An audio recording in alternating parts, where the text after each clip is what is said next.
নমস্কার, কেমন আছেন সবাই? আশা করি সবাই খুব ভালো আছেন। আমার আরেকটা ভিডিওতে আপনাদের সবাইকে ওয়েলকাম করছি। আজকে একটা অন্যরকম একটা সবজি বানানো, মাশরুম আর বেবি কর্ন দিয়ে একটা নতুন আইটেম বানানোর চেষ্টা করেছি। খেতে দুর্দান্ত হয়েছিল। এই দেখো এখানে বাটার মাশরুম নিয়ে নিয়েছি আর এখানে আছে বেবি কর্ন। এই দুটো আইটেম ছিল, ভাবলাম যে এই দুটো আইটেমই একসঙ্গে মিশিয়ে একটা সুস্বাদু একটা রান্না তৈরি করা যাক। আর এখানে বেবি কর্নটা দেখতেই পাচ্ছ আমি একটু সরু সরু করে লম্বা লম্বা কেটে রেখেছি। তো এইভাবেই হচ্ছে বেবি কর্নটা আমি তরকারিতে ইউজ করব। চলো এবার নেক্সট স্টেপে যাই। নেক্সট স্টেপে এখানে কড়াই বসিয়েছি, কড়াইয়ে অল্প তেল দিয়ে এখানে আমি একটা বড় গোটা পেঁয়াজ মোটামুটি মিডিয়াম সাইজে কুচিয়ে দিয়ে দিলাম। তারপরে একটু আদা দিয়েছি, এখানে 8 থেকে 9টা রসুনের কোয়া দিলাম, দুটো তেজপাতা দিয়েছি। এবার এইগুলোকে আমি একটু ভাজতে থাকবো। ভাজা মানে যখন একটু কালারটা পেঁয়াজে একটু হালকা চেঞ্জ হয়ে যাবে সেই সময় এখানে আমি গোটা গরম মশলা ইউজ করছি।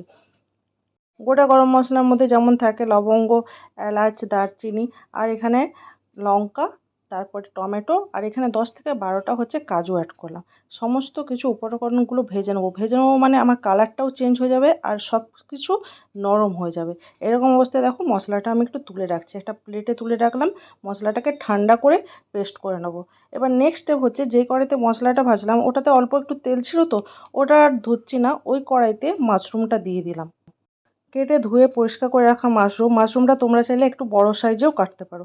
আমি এইভাবে কেটেছি। এই দেখো কত মাশরুমের জল বেরিয়ে গেছে, মানে প্রচুর পরিমাণে মাশরুমের জল বেরায়। এরপরে মাশরুমটার জল যখন পুরোটা শুকে যাবে সেই সময় আমার যে বেবিকর্নগুলো কাটা ছিল ওই বেবিকর্নগুলো দিয়ে দেবো। এবার দুটোকে খুব ভালোভাবে ভেজে নেব। চলো এবার নেক্সট স্টেপে যাচ্ছি। নেক্সট স্টেপ হচ্ছে যে মশলাটা দিয়ে রেখেছিলাম ওই মশলাটা ঠান্ডা হয়ে গেছে, এবার এটার একটা পেস্ট বানিয়ে নেব। নেক্সট স্টেপ হচ্ছে কড়াইতে অল্প একটু তেল দিয়ে তার মধ্যে বাটার একটা কিউব দিয়ে এখানে আমি গুঁড়ো গরম মশলা ফোড়নে দিলাম। এরপর যে মশলাটা পেস্ট করে রেখেছিলাম সেই মশলাটা এখানে অ্যাড করে দিয়েছি। এইবার এই মশলাটা খুব সুন্দর করে ভাজতে থাকবো। এবার গুঁড়ো মশলার মধ্যে প্রথমে এখানে আমি হলুদ অ্যাড করেছি, প্রায় 1 চামচ মতো হলুদ অ্যাড করলাম। হলুদটা যখন ভালোভাবে মিশিয়ে নেব মশলাটার সঙ্গে, এরপরে জিরে আর ধনে গুঁড়ো দিচ্ছি। বেসিক মশলাগুলো এখানে ইউজ করেছি। খুব ভালোভাবে ভাজতে থাকবো আর ভাজা ভাজা হতে থাকলেই দেখবে সাইড থেকে একদম তেল ছেড়ে আসবে। এই সময় পরিমাণ অনুযায়ী লবণ আর টেস্ট অ্যাকর্ডিং তো আমাদের চিনিটা দিতেই লাগে, নাহলে পানসি লাগবে।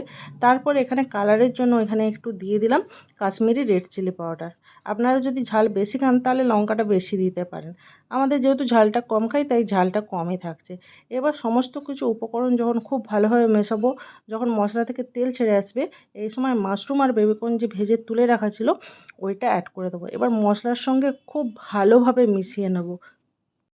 যখন খুব ভালোভাবে মেশানো হয়ে যাবে তখন ওপর থেকে একটু গরম জল অ্যাড করে দেবো, কারণ সব কিছুই তো পুরো কুক হয়ে আছে, ঠান্ডা জল অ্যাড করার দরকার নেই, গরম জল অ্যাড করে দেবো। চাইলে আপনারা কিন্তু এখানে ফ্রেশ ক্রিমও ইউজ করতে পারেন। এমনি এত টেস্টি লেগেছিলো, জাস্ট অসাধারণ লেগেছিলো। যখন ফুটে যাবে ওপর থেকে একটু কসুরি মেথি ছড়িয়ে দেবো।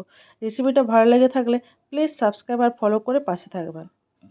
ভালো থাকুন, সুস্থ থাকুন, দেখা হচ্ছে নেক্সট ভিডিওতে। টাটা।